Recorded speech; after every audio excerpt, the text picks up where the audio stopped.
The latest Bloomberg poll shows that Rick Perry is holding his lead in the Republican presidential race, but there are some warning signs for the Texas governor. Our chief Washington correspondent, Peter Cook, is with us now with some ugly numbers. Peter. Some ugly numbers, some good numbers, perhaps, if you're Rick Perry. He hijacked the Republican race as soon as he entered.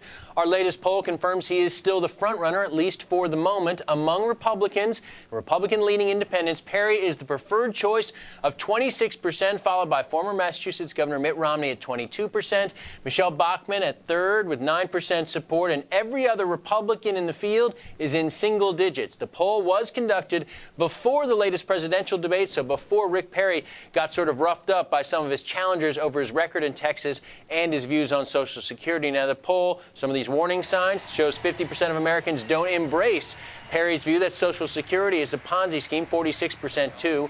45% of Americans say they'd be less inclined to support a candidate who says science isn't settled on whether human activity contributes to global warming. That's Perry's position. If the election were held today, President Obama would beat Rick Perry. The president gets a 49% support to Perry's 40%. Mitt Romney also trails the president head-to-head, but the margin there is smaller.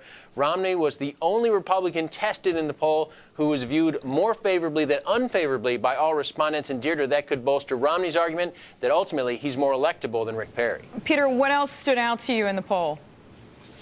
Surprise, surprise, fasten your seatbelts. Americans are angry and frustrated with elected officials, and more than 4 in 10 have given up any hope in Washington's ability to do something in the next year to help them economically. Who's most to blame for the gridlock? In our survey, it suggests Republicans. 45% blame Republicans in Congress. President Obama gets 20% of the blame. Congressional Democrats, 19%, and that's a number that undoubtedly won't sit well with House Speaker John Boehner. We're going to ask him about our polling numbers, a whole host of other things. 4:15 p.m. today from here in Washington. Interview up on Capitol Hill. You'll see here on Bloomberg. Peter, we're looking forward to your conversation with him. In the meantime, we thank you, Peter Cook, joining us there from Washington, D.C.